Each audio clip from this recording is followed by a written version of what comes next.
and would like to welcome you and students. Welcome back. It's so many great things to share. Looking forward to continuing the discussion. And for those of you who are here with us, we're tiny group, but the students will be answering similar, almost the same questions, but they changed who's answering what. So you'll get different insights from different students. And without further ado, I'd like to welcome our students and thank them again for being here. Fernanda and Carolyn, Sabine, Juliana, Lemmy, Sam, and Azucena. Thank you. And we also represented the viewpoints of Teresa, Isabel, and Carla, who weren't able to be with us this morning. So thank you. Okay, and without further ado, as I said, Amity, would you like to pose the first question? Yes, and this one is going out to Juliana. What is working well for you now with your school program? One thing that I'd say is working well is our start time and end time for classes. It gives me an opportunity and a really good chunk of time to get as much of my assignments done as possible. Our schedule is flexible, and some classmates of mine have mentioned that teachers have been super supportive, urging kids to participate, and have been flexible with their assignments and their due dates, and are really understanding of people's situations. And you said that start and end time was really helpful. Can you share what the start and end time is? Oh, sorry, of our classes. So like 9 o'clock in the morning, is it 9? I think it's 9. Like from 9 to 11, I think. I think that's a really good like chunk of time for our class. So you end a little earlier. Some other students have talked about starting and ending more at 2:40 or whatever, but you're done by 11 something. Around, yeah. Or Okay. it depends on the day. But sometimes it's 11, sometimes it's 1. Depends. Thank you.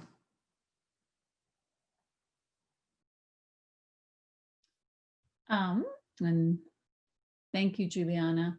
Yeah, I noticed different districts have made different rules about that all over the state. It's interesting. And this is for Lemmy. And Lemmy, what has been helpful to you during COVID? And again, this can be something socially, emotionally, academically, or artistically. Some things that have been helpful to me during COVID are my aerial silk, which is a aerial trapeze, which is also a form of aerial art. Projects has also been helpful to me. I'm making a dog house with my dad for my dog. And that's something I can do once I'm done with all my meetings for school and my homework and schoolwork. I also do art projects with my little sister in the morning before our Zoom meetings, and art puts me in a good mood. So that helps me stay positive in my Zoom meetings. And another thing that's helped me is my parents and I made a list of silver linings that happened in COVID. A couple of them are the Kukua Festival that we got to go to. It's a festival that usually happens in Hawaii, but it was virtual this year, so we got to go to it. It's for the singer-songwriter Jack Johnson. I also spend a lot of quality time with my family, and I exercise more because I do aerial silk and we go on hikes and I do long dog walks. And in terms of schoolwork, having band as one of my first classes and learning the flute has helped me stay motivated. Thank you, Lemmy. And Azucena will also answer this question for us. Thank you, Azucena. For me, something that has been helpful is the online Google Meet presentations that our school has been giving us to inform about current and future events that will go throughout the year, especially since many anticipated projects that us seniors would have to do are getting canceled. And artistically wise, my school didn't, well, it doesn't really have enough resources since we're such a big school. So right now we're actually going to get cameras and equipment for video classes. I am not sure about other academy classes, but I am happy that at least now each student can have their own camera, their own editing equipment, and tripods. Thank you, Azucena. And we're really excited about that, those cameras coming in. Totally. So this next question is for Sam. Sam, what is something you would like to change with distance learning? I think something that we could change with distance learning is how teachers make use of the time, of the limited time that we have for our online classes. I think for me personally, I'm more of an in-person, like I do better learning in person. So really transitioning into this has been really difficult.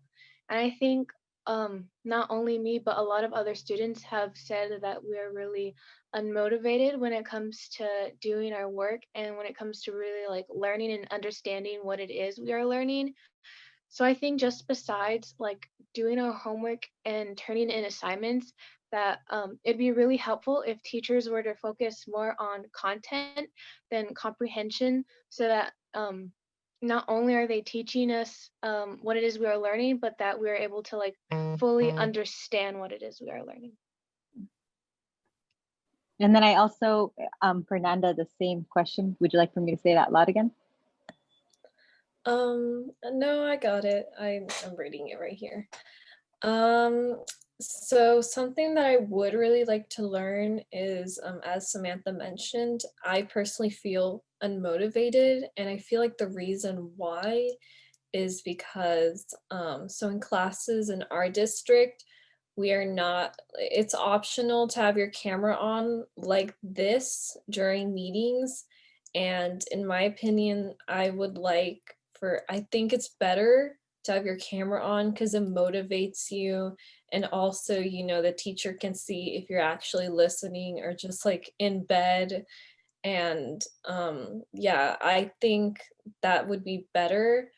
A lot of people have said that they don't want a camera on because of reasons, the background of their family. There's a lot of kids roaming around. But in my opinion, I just feel like it would be better because it motivates people more and it normalizes being in Zoom meetings. And, you know, it's nice to see someone face to face, like how we are now. And yeah, that's why I would really like to make that change happen at my district. Thank you, Fernanda. Thank you.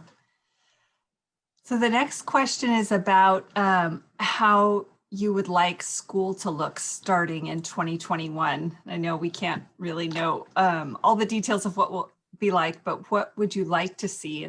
And this could be related to details like scheduling and grading and things, or about how learning happens. And Carolyn and Azucena will both share what they'd like school to look like. Amity. I'd like to see in my school more project-based learning with overlap and communication between subjects. And I think that would be better for students to pursue their passions as well as be more prepared for their futures. Additionally, I think more personalized student plans and forms of feedback besides grades, which I believe only really reflect one definition of academic success, would be really valuable to me if we could expand upon that.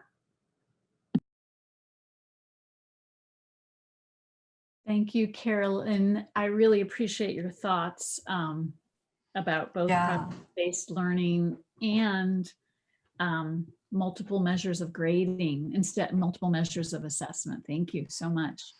I think Azucena was maybe going to answer the same question too.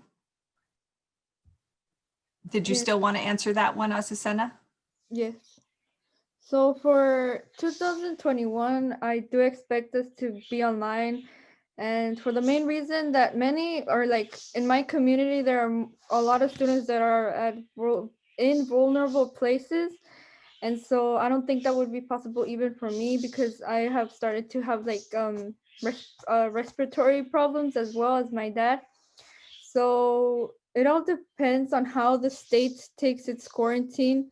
But concerning that my school it has like 2,000 students and each classroom is very small, you know, and even walking to class, you have to cross a lot of people. There is not enough room to even, see ahead. So I don't think that would be the best idea to go in person. And for addition, I would like to see more project-based learning, or at least from home, because what I have realized is that it's like classes like my video academy class where we actually go out, film our own videos and edit them. I feel that they have kept me more motivated to do the work. Thank you so much, Azucena. And Azucena, we actually, you were going to address the next question for us as well. What are your hopes for an ideal school situation?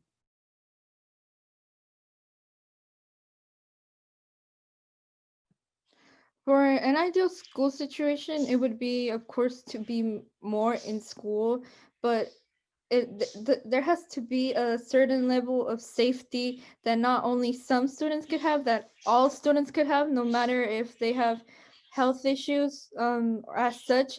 So I don't like, if only some students are able to go, I don't think that would work, because there would be a divide between the students who get in person versus online. And at least from what I see, there can be a divide in like online and in person, based on like past events that I've gone to, like maybe go to a library for something or just talk to a counselor that I really needed help with personally. Of course, with like COVID, precautions. But I feel that would kind of disadvantage the students that aren't able to go to in-class school. Thank you. Thank you for that thoughtful response. Thanks, Azucena.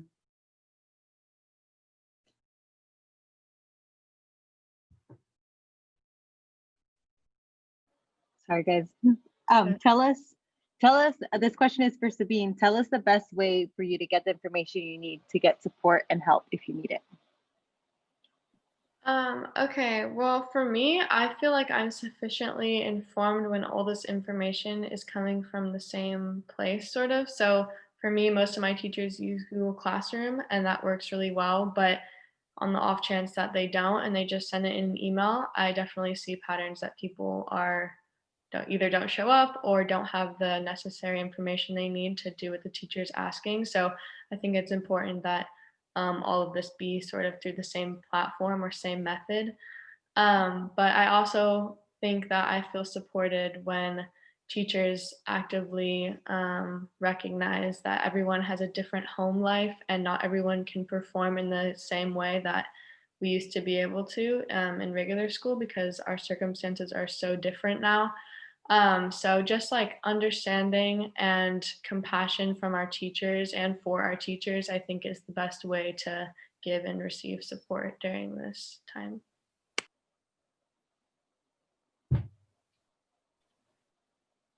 Okay. Thank you. So at this point, and Sabine, I want to go back to that question for just a second, because maybe I spaced it out, but did you say anything about texting in this session? Oh, that was the last session. Yeah. I think that a lot of students feel like they would be more likely to like check their text messages rather than their email. For me, I mean, either one works, but I know a lot of my friends have expressed that they really just don't check their email, or they don't check it often enough to like get everything they need to know. So I think teachers should maybe consider making a text chain or something. I know that when I was in physics at PCS, a teacher there did that as well, and it was very helpful, and you could communicate with her through text message, and I think that that's a really great option for students that aren't exactly drawn to email. That's a great point. My own children, judging from my own children. Okay, at this time, we would like to welcome questions from our audience members. If you have questions, which I'm sure you do, or you can ask them directly to our students.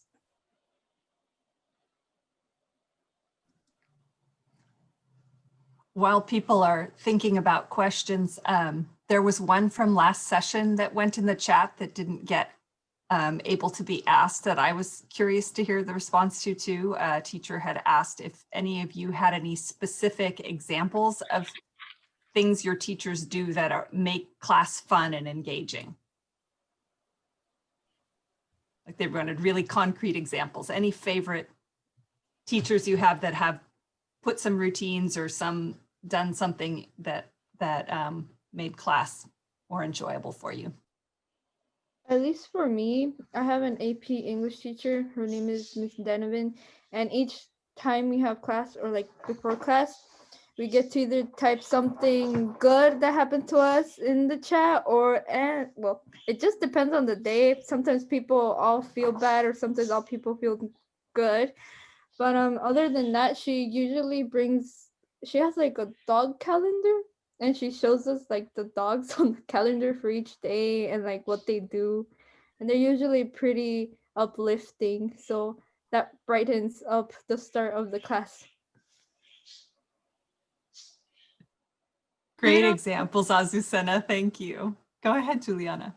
I'd also like to add on my history teacher. His name is Mr. Vivo. Whenever we enter the class, he says hi to everybody. And like if people have the camera on, they ask him, like he asks them their plans for the weekend or how they're doing and just have like a full on conversation.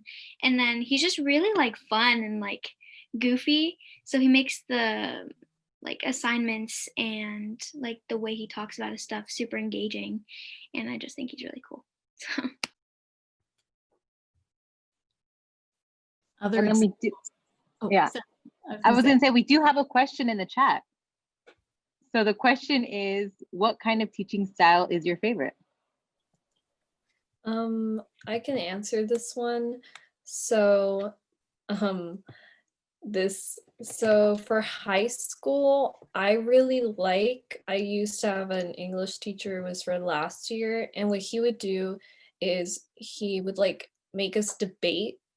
And, he really let the students take over and just like talk. And I think I had the most fun with that style because I feel like, really speaking yourself, you have to pay attention. And also it's just fun to argue with people. I don't know if it's me or with someone else, but I really liked it. And I would like to give a shout out to my 4th grade elementary teacher. She is very artistic to this day. I still contact her. She's one of my favorite teachers. And what she would do is she would have a lot of art projects. Like she is a ceramicist, and every month we would make, clay figures, but not just about that. I feel like she was so entertaining and funny, and she was just like, your bestie. She would always talk to us, not like a teacher, but just like a friend. And she would even during lunch have this book club, and a lot of us really did attend because it was just fun to talk to her. And she would always have, this little group circle. So I like those type of teachers, the ones that are very laid back, and just talk to you like if you're a friend. And she would even sit with us at lunch. And those are the type of teachers that I really enjoy, having.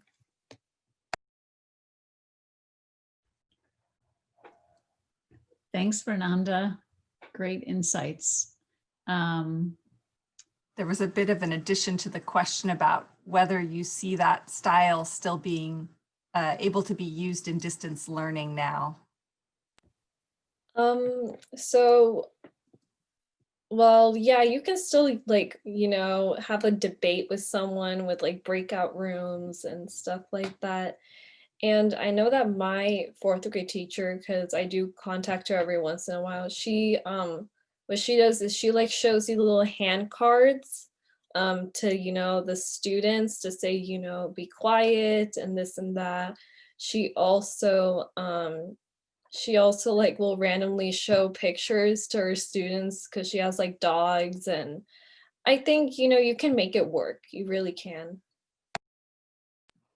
Just to add on to what Fernanda was saying, I think it is achievable to have students be running the classroom a little bit more or take it in the direction that they're interested in doing, especially for classes like English or history. And what I've found helpful is when teachers use the in-session Zoom time for those more interactive activities like debates or discussions.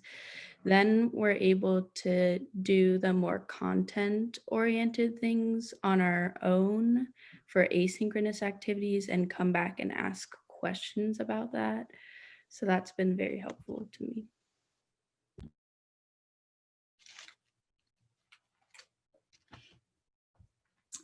I had somebody privately text me in in the other chat in the other session, and the question was, "What are your hopes for when this is over? Like, what are you hoping for, and what might your goals be? Can you see an end to it, and what does that look like for you?"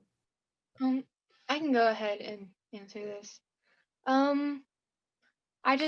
My hopes is that when this is all over, I really take to importance like kind of my social ties. Last year I was really close with, I would say, all of my teachers, and that really made me want to be more motivated and in my learning. So yeah, just I think being able to go back, since like during distance, like in distance learning, um, most of our students have the students have their cameras off, and it's usually just the teacher themselves. And so I think that really leaves out like like I don't even know like all of my classmates' names. I don't even know like what they look like.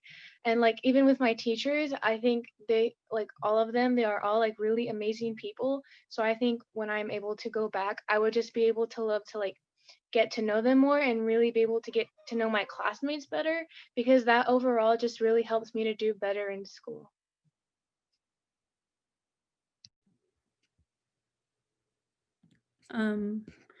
For that question, I would say that I don't necessarily want things to go back to normal.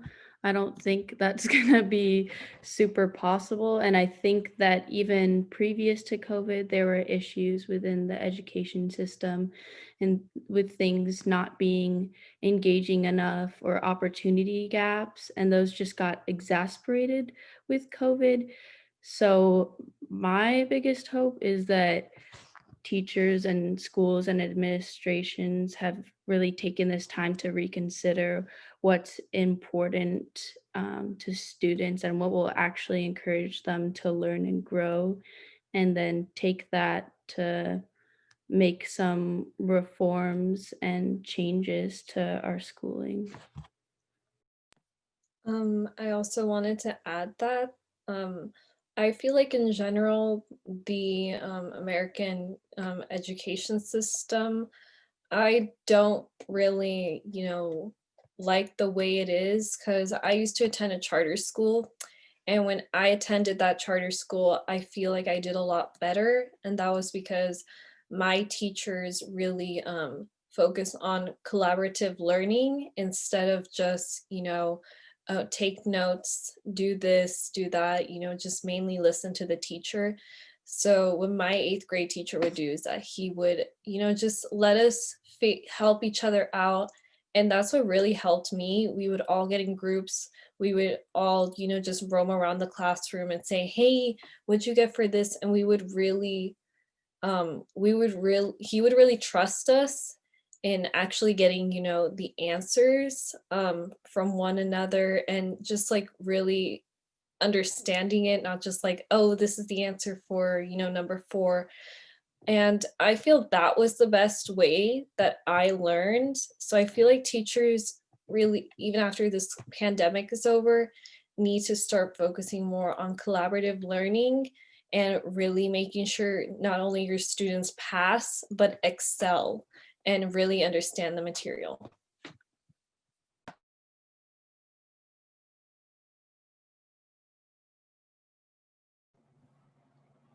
We have another, thank you, everyone. We have another question. Many of you voiced how important some teachers, did you already ask this question? No, right, Audrey?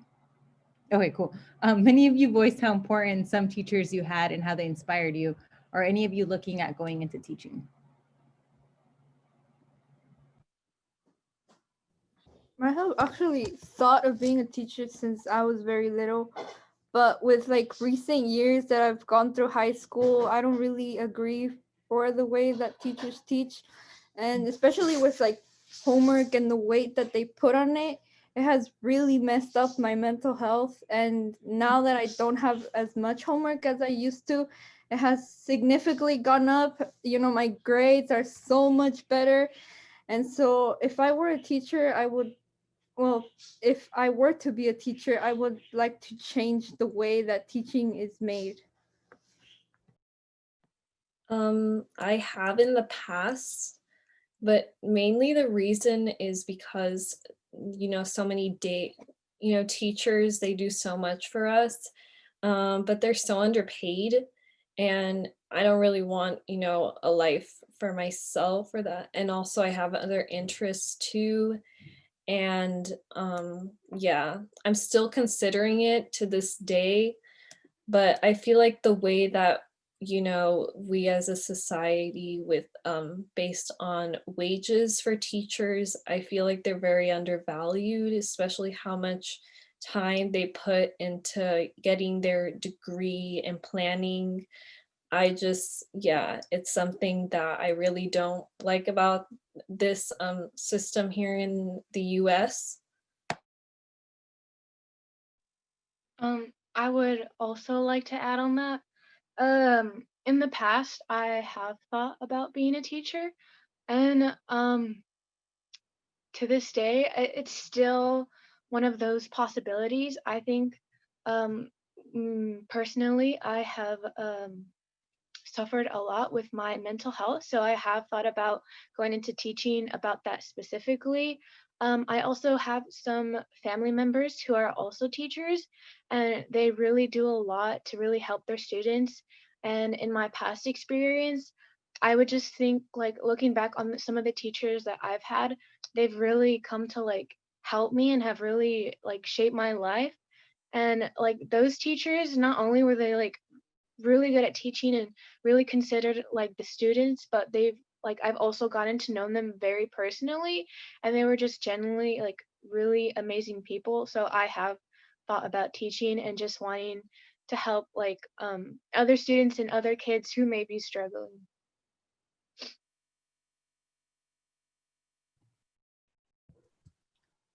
I'm I appreciating. don't know if yeah, these are such amazing answers. Yeah, And I don't know if anybody else wanted to answer that one.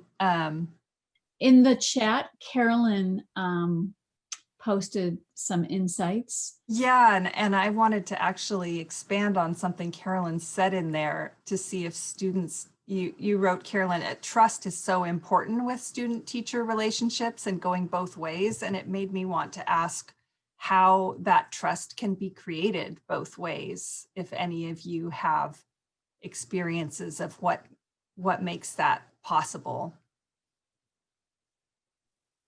I could answer that. I'd say, well, actually, okay. So in middle school, there was this one teacher. Her name was Mrs. Stewart, and right away, like she was so open to every student. She was so very understanding, and right away, not only me, but like all my other classmates, we really loved her. Like she really was an amazing teacher, especially in the aspect of like really trying to be understanding of all of our like situations, especially like our feelings. So whenever we would have questions, not only when it came to academics, but with just our life, we could always go into her classroom. We would sit down right in front of her, and she would have like this really like understanding face and tone, and she would talk to us with our problems.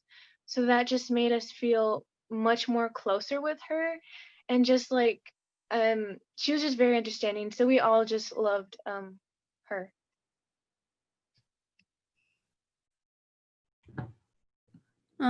I think I find it very helpful when teachers approach students and they're more down to earth. They're not setting it up as an intense like difference in power or as a hierarchy, but they really format the classroom as an opportunity for community and collaboration across different levels in the school.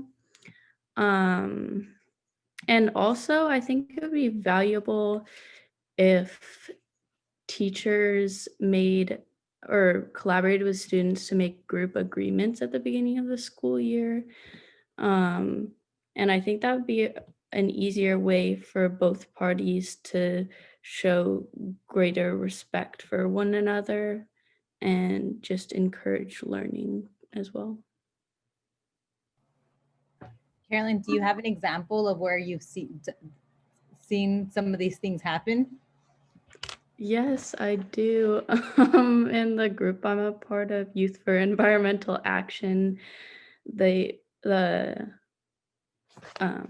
hierarchy we have set up is not as existent as in the classroom setting. It's flatter, and I think it's a lot easier for me to communicate and seek help from my mentors in that group, Celeste and Amity, because of that.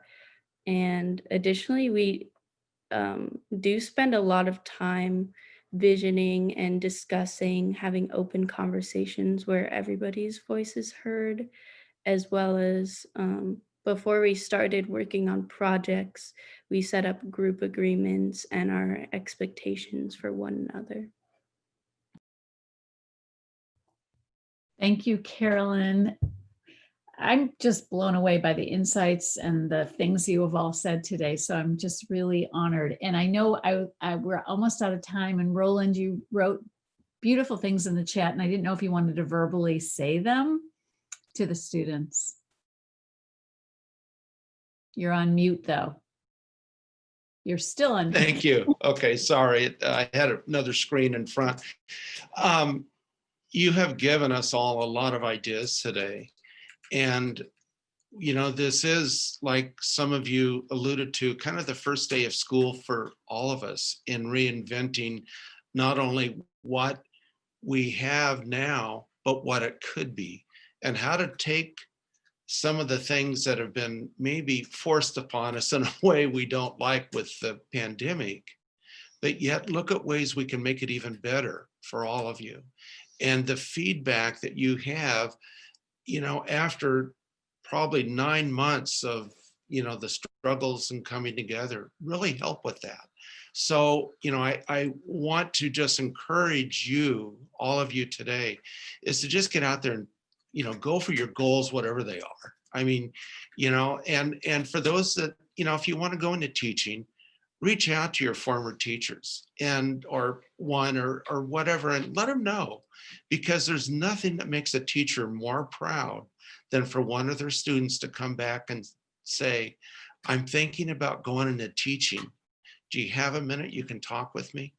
I mean, my gosh, that really warms their hearts.